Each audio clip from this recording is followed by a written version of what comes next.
joining me today. Happy Monday to you guys. If you don't know me and you just stumbled across my page, I'm Erica Hoke. I'm a fertility coach, and I was given a 1% chance of getting pregnant at 35, and now I have 4 children. All without the help of reproductive medicine, because I couldn't do that because I didn't have enough eggs. So the thing that we're talking about, the title of our talk this morning, is how I manage stress and anxiety when I was facing infertility. And this is a really important topic because if you have been going through infertility for even a small amount of time, you will get that eye rolling phrase, right? That just relax and it will happen, right? And that's not what we're talking about here. We're talking about intentionally managing the stress that comes with going from month to month and having infertility problems, right? So this isn't that, oh, just relax, just take a vacation, just do this, just do that, and everything will work out. This is acknowledging that this is an extremely stressful situation. Some would even say, psychologists would even say, that this is a PTSD inducing situation going through infertility. And so we know that there are physical implications of that on our bodies and on our reproductive system and on our gut health. And so we definitely want to make sure that we do everything that we can that's within our power to help manage, mitigate, lessen that level of stress, cope. Because if you can't cope, you can't continue, right? That's the thing that I see with people over and over again, is that they just get worn out with it.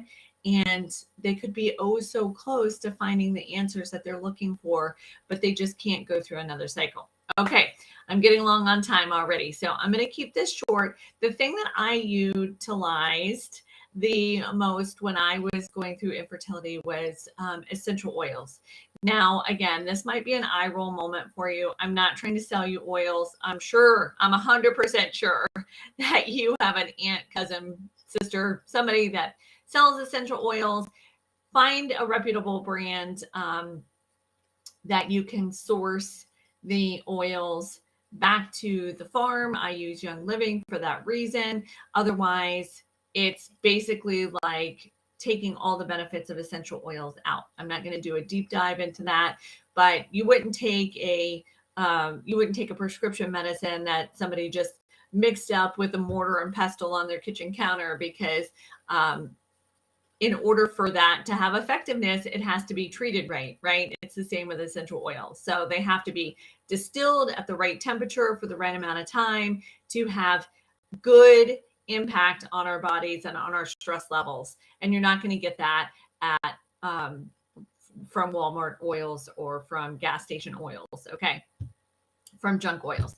So utilizing essential oils for stress relief is not only safe, it's effective, it's easy. You can do it in your car, you can do it at your desk, you can do it in the bathroom, and it accesses a part of your brain that stores memory. So that's always important too, because that limbic system, that amygdala, cannot be accessed any other way. So we want to manage that.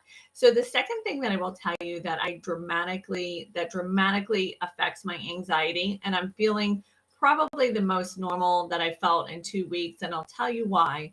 And the reason is because I was out of my probiotic for about a week. Now, normally I would just go to Whole Foods. There's another brand that I like. This is a mail order probiotic that I use called Life 9.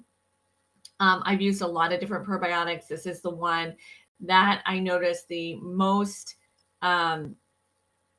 psychological, emotional results with me feeling better, which means that it's helping my serotonin in my gut, right? Because that's where all those natural anti-anxiety hormones start, is in your gut. So anyway, I was out for a week, and I kept thinking, it's going to come. So I didn't replace it. I didn't make it a priority to replace it. So I went like probably a little bit more than a week. And by the time that it got here, my anxiety was through the roof. So if you suffer from anxiety and if you're going through infertility and you're not taking a probiotic, I strongly recommend that you look for one with multiple strains. Two, find one that is refrigerated, at least refrigerated after opening, so that those strains stay active. Brands like Cultural that are like a single strand that you would get in a yogurt or something like that, it's not going to produce and provide enough probiotic in your gut to be helpful. So why do I think that everybody needs probiotics, and why do I feel like so passionately about taking a probiotic? Well, and I'm over time, but I just want to say this one last thing. We all eat, we can't eat a perfect diet. So if you're eating conventional non-organic products, even organics have some trace amounts of glyphosate pesticides. Well, not glyphosate, but pesticides on them can contain that, but they act as a antibiotic in your gut, and they're killing off your gut microbiome. So we have to counterbalance that, right? We have to do our best to counterbalance that through our diet, through our food choices, and then by adding a probiotic in. All right, you guys. My schedule is changing a little bit for the next few weeks. I'm going to be live here Monday because we're going to be traveling and having some family time. But I will see you. I will see you here regularly Monday, Wednesday, and Friday. Health and blessings to you. Bye-bye.